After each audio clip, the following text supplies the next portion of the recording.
दोस्तों, भगवान श्री कृष्ण का मोहक स्वरूप को देखकर हर कोई मंत्रमुग्ध हो जाता है। ऐसे में अगर आप भी कान्हा की तरह सुंदर और गुणवान संतान की कामना करते हैं तो जन्माष्टमी पर किए गए कुछ खास उपाय बेहद कारगर साबित हो सकते हैं। भगवान कृष्ण को लड्डू गोपाल, मुरली मोहन, माखन चोर के नाम से जाना जाता है और बहुत सारे लोग भगवान श्री कृष्ण को लड्डू गोपाल के रूप में अपने बच्चे की तरह रखते हैं। जन्माष्टमी पर भगवान श्री कृष्ण के बाल रूप की पूजा की जाती है और हर प्रेग्नेंट महिला की इच्छा होती है कि उनके होने वाला शिशु भगवान श्री कृष्ण की तरह बुद्धिमान, सुंदर, मनमोहक और थोड़ा बहुत नटखट भी हो। अगर आप भी ऐसा ही चाहती हैं तो 12 अगस्त 2020 को जन्माष्टमी आने वाली है और जन्माष्टमी वह दिन होता है जब भगवान श्री कृष्ण का जन्म हुआ था।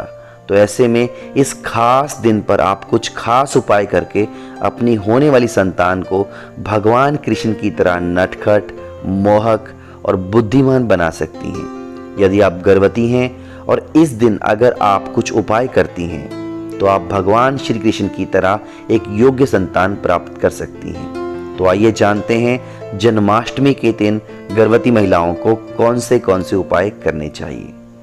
दोस्तों, यह वीडियो प्रेगनेंसी के साथ साथ धर्म और आस्था के साथ भी जुड़ी हुई है।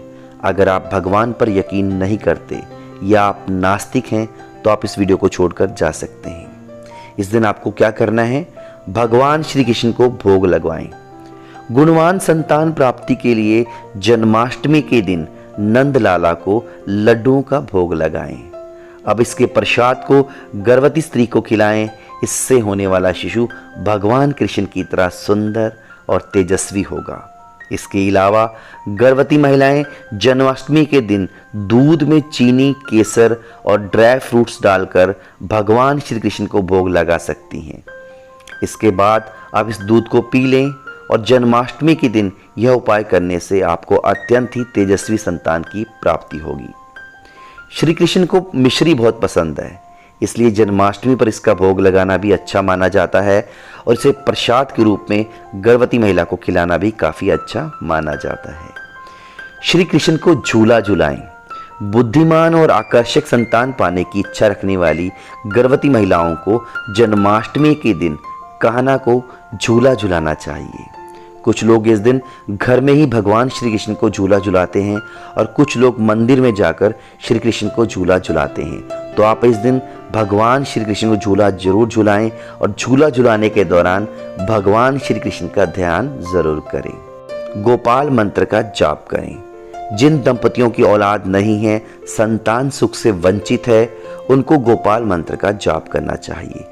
साथ ही साथ जो महिलाएं गर्भवती हैं और वह चाहती हैं कि उनका शिशु भगवान कृष्ण की तरह सुंदर हो, उनको भी गोपाल मंत्र का जाप करना चाहिए।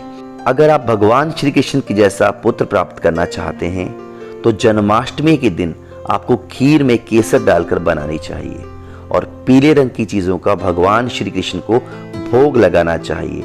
ऐसा करने से आपको भगवान श्री कृष्ण की तरह पुत्र की प्राप्ति होगी। अगर आप अभी तक पुत्र सुख से वंचित हैं तो आप जन्माष्टमी के दिन भगवान श्री कृष्ण की एक तस्वीर अपने बेडरूम में लगाएं।